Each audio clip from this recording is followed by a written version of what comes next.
Assalamualaikum warahmatullahi wabarakatuh. Kita ketemu lagi dalam pembahasan materi manajemen konflik dan perubahan. Saat ini kita sampai pada pembahasan bab ke-7 mengenai teori dan konsep kepemimpinan.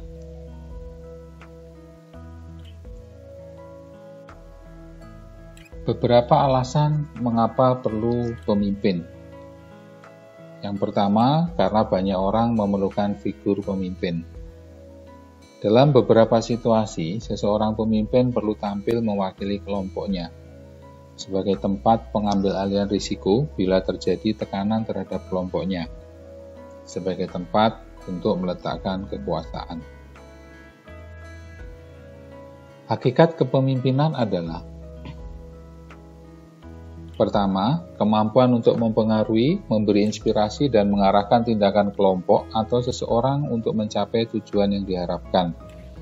Kedua, melibatkan pemimpin, pengikut, dan situasi tertentu. Tiga, proses mempengaruhi atau memberi contoh dari pemimpin kepada pengikutnya dalam upaya mencapai tujuan organisasi. Keempat, seni mempengaruhi dan mengarahkan orang dengan cara kepatuhan, kepercayaan, kehormatan, dan kerjasama yang bersemangat dalam mencapai tujuan bersama. Perbedaan pemimpin dan manajer. Pemimpin adalah orang yang mampu mempengaruhi orang lain, sedangkan manajer ditunjuk dan memiliki kekuasaan legitimasi untuk memberi penghargaan maupun memberi hukuman kepada bawahan atau pengikutnya. Kepemimpinan merupakan salah satu fungsi dari manajemen, yaitu directing atau actuating. Sedangkan manajer melakukan assessment, melaksanakan kewenangan, dan tanggung jawab untuk menggunakan unsur-unsur manajemen agar fungsi manajemen dapat berjalan. 7 hal yang membedakan pemimpin dengan manajer. 1. Pemimpin tidak selalu berada dalam sebuah organisasi, sedangkan manajer selalu dalam organisasi tertentu, baik formal maupun non-formal. 2. Pemimpin bisa ditunjuk atau diangkat oleh anggotanya, sedangkan manajer selalu ditunjuk. 3. Pengaruh yang dimiliki pemimpin karena memiliki kemampuan pribadi yang lebih dibandingkan dengan yang lain. Sedangkan pengaruh yang dimiliki manajer pada umumnya karena memiliki otoritas formal. 4. Pemimpin memikirkan organisasi secara lebih luas dan jangka panjang, sedangkan manajer hanya berpikir jangka pendek dan sebatas tugas dan tanggung jawabnya saja. 5. Pemimpin memiliki keterampilan politik dalam menyelesaikan konflik, sementara manajer menggunakan pendekatan formal legal. 6. Pemimpin berpikir untuk kemajuan dan perbaikan organisasi secara luas, maka manajer berpikir untuk kepentingan diri dan kelompoknya saja secara sempit. 7. Pemimpin memiliki kekuasaan secara lebih luas, sedangkan manajer hanya memiliki wewenang saja. Kelebihan yang harus dimiliki pemimpin sebagai syarat untuk menjadi seorang pemimpin. Pertama, dari segi kapasitas. Maka, seorang pemimpin harus memiliki kecerdasan, kewaspadaan, kemampuan berbicara atau verbal facility, keaslian, nature atau origin, dan kemampuan menilai. Kedua, pemimpin juga harus memiliki prestasi atau achievement, mempunyai gelar sarjana, ilmu pengetahuan, perolehan dalam olahraga, atletik, pengetahuan yang lain misalkan politik. Ketiga, pemimpin harus bertanggung jawab. Dia memiliki kemampuan untuk mandiri, berinisiatif, tekun, ulet, percaya diri, agresif, dan punya hasrat untuk selalu unggul. Keempat, partisipasi. Seorang pemimpin harus ikut aktif, memiliki sosialitas tinggi, mampu bergaul, kooperatif, suka bekerja sama, adaptif, mudah menyesuaikan diri, dan punya rasa hormat.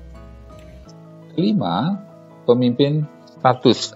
Syaratnya yaitu dia meliputi kedudukan sosial ekonomi yang cukup tinggi, populer, terkenal, dan tenar. Kepemimpinan. Pemahaman kepemimpinan menurut H. Arab dan Tanjung pada tahun 2003 mengatakan bahwa kepemimpinan atau leadership adalah kemampuan seseorang untuk menguasai atau mempengaruhi orang lain atau masyarakat yang berbeda-beda menuju pencapaian tertentu. Konsekuensi menjadi seorang pemimpin antara lain: 1. Pemimpin harus berani mengambil keputusan sendiri secara tegas dan tepat atau decision making. 2. Pemimpin harus berani menerima risiko sendiri. 3. Pemimpin harus berani menerima tanggung jawab sendiri, the principle of absoluteness of responsibility. Perbedaan nomor 2 dan 3. Risiko dalam hal ini adalah risiko semua apapun yang dijabatnya, yang dilakukannya, sedangkan yang ketiga, berani menerima tanggung jawab itu adalah konsekuensi dari sebuah keputusan atau apapun yang dilakukan pemimpin. Kepemimpinan, pengertiannya adalah kepemimpinan sebuah seni dan kemampuan mempengaruhi orang lain.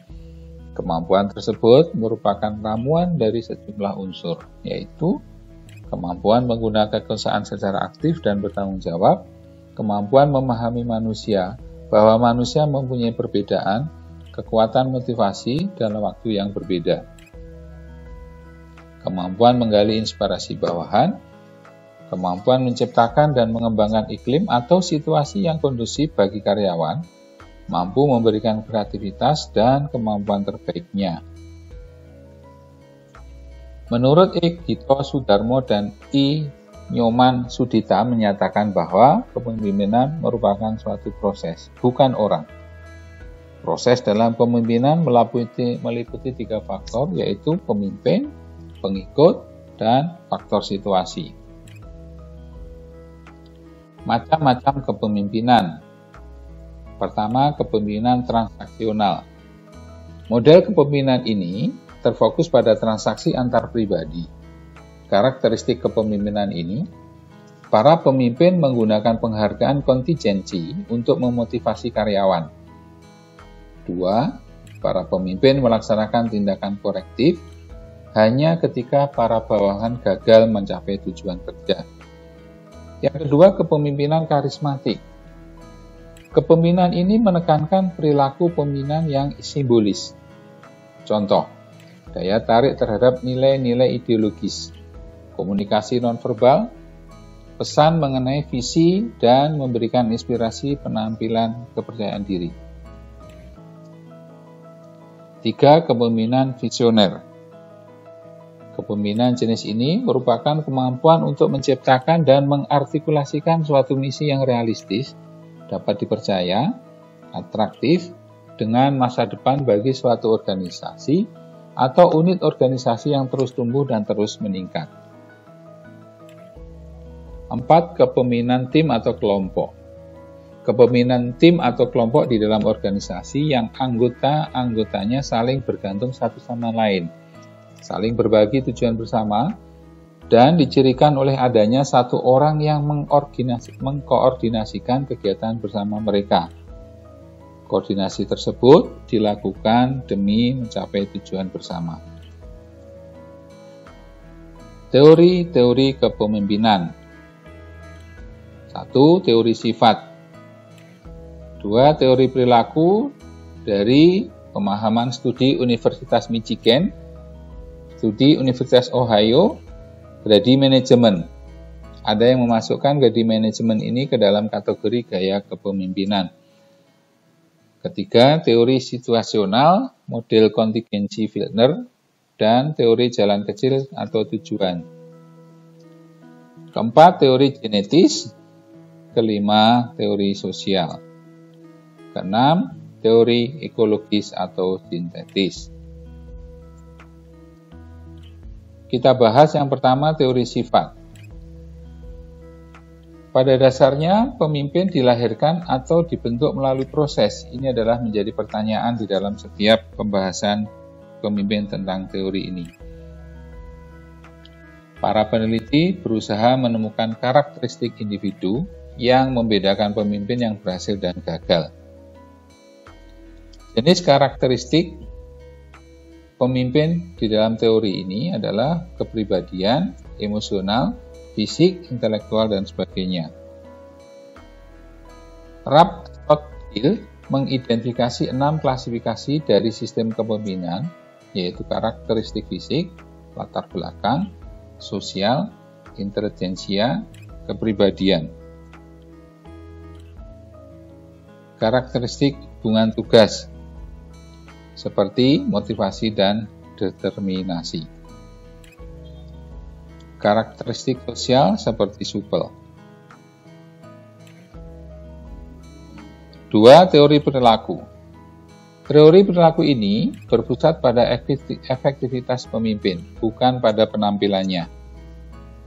2. Penekanan gaya kepemimpinan ini yaitu 1. Orientasi tugas, di mana perilaku pemimpin yang menekankan bahwa tugas-tugas dilaksanakan dengan baik dengan cara mengarahkan dan mengendalikan secara ketat bawahannya. 2. Orientasi karyawan. Perilaku pemimpin yang memberi motivasi bawahan dalam melaksanakan tugasnya dengan melibatkan proses pengambilan keputusan yang berkaitan dengan tugasnya, serta mengembangkan hubungan yang bersahabat, saling mempercayai, dan menghormati di antara anggota kelompok. Studi Universitas Michigan, jadi ada 2 gaya kepemimpinan yang kenal, yaitu gaya kepemimpinan pemusatan tugas dan karyawan. Studi Universitas Ohio mengatakan ada 2 faktor dari kepemimpinan yang memengaruhi prestasi kerja dan kepuasan kelompok, yaitu pemrakarsa struktur dan pertimbangan. Ketiga, Grady Management dikembangkan oleh Robert Blake dan Jane Mouton.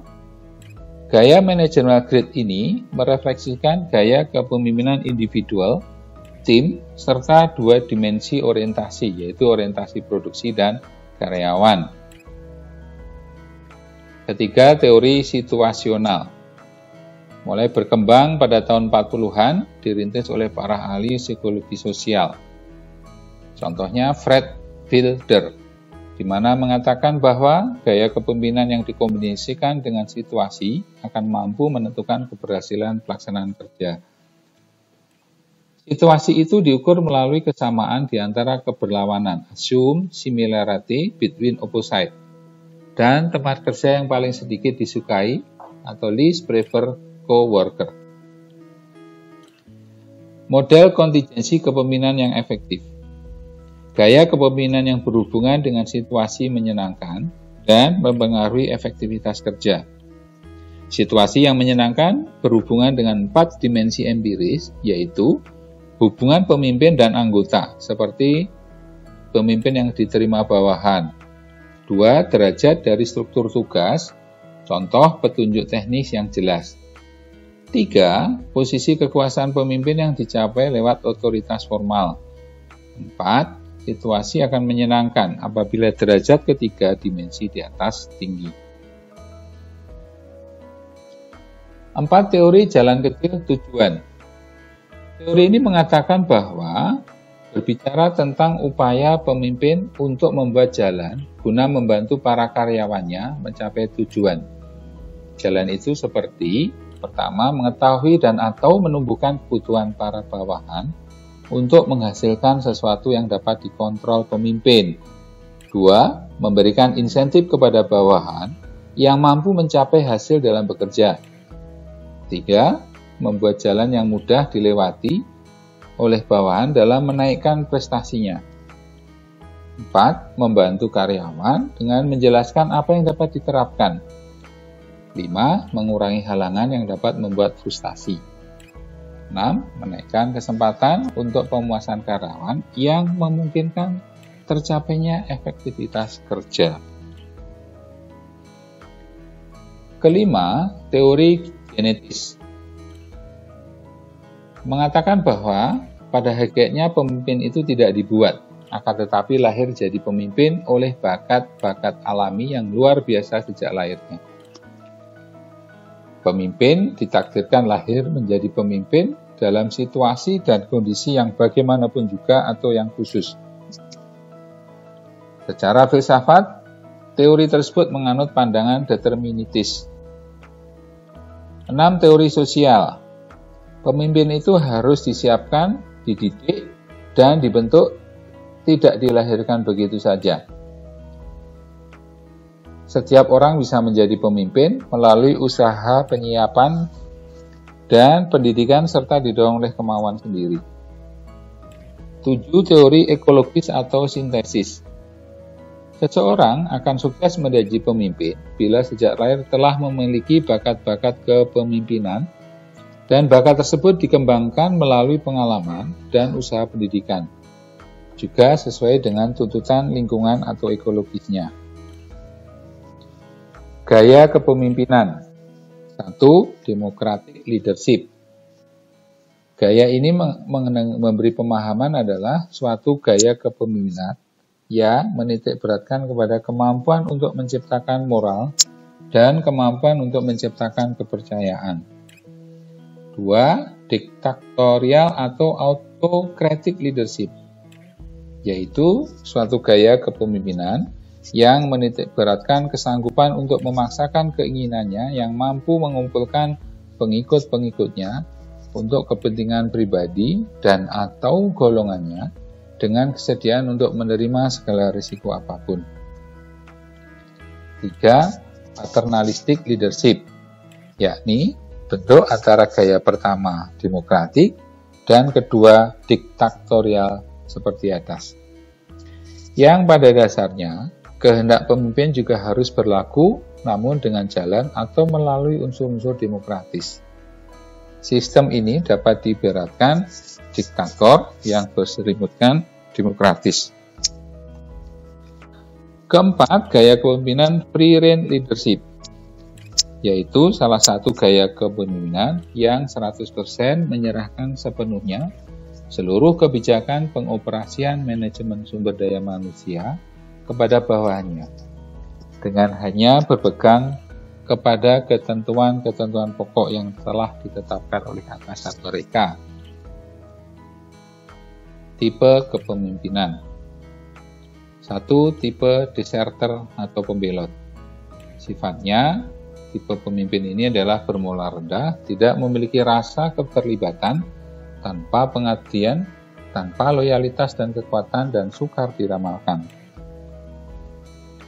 Tipe birokrat sifatnya korek, kaku, patuh pada peraturan dan norma-norma. Pemimpin adalah manusia organisasi yang tepat, cermat, berdisiplin, dan keras. 3. Tipe misionaris, sifatnya terbuka, penolong, lembut hati, ramah tamah.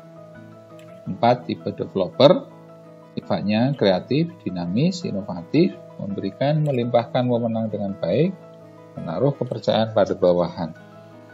5. Tipe autokrat, sifatnya keras, diktator, mau menang sendiri, keras kepala, sombong, bandel. 6. Tipe benevolent autokrat atau autokrat yang bijak, sifatnya lancar, tertib, ahli dalam mengorganisir, besar dalam rasa keterlibatan dirinya. 7. Tipe compromiser atau kompromis, sifatnya pelintat-pelintut, selalu mengikuti angin tanpa pendirian, tidak mempunyai keputusan, berpandangan pendek dan sempit. 8. Tipe eksekutif, sifatnya bermutu tinggi, dapat memberikan motivasi yang baik, pandangan jauh dan tekun. Hubungan antara pimpinan dan anggotanya mempunyai 4 tahap yang diperlukan bagi pemimpin untuk mengubah gaya kepemimpinannya.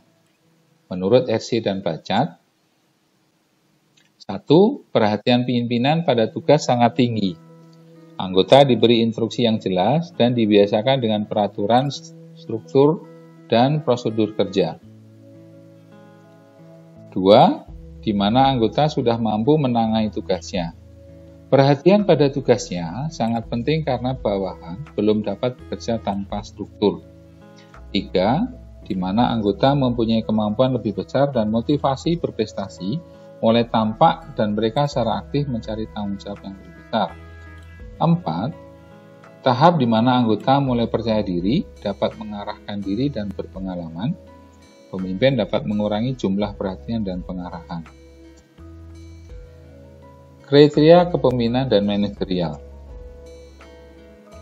Ciri efektivitas manajerial. Tingkat energi dan toleransi terhadap stres. 2. Punya rasa percaya diri. 3. Berintegritas. 4. Memotivasi kekuasaan.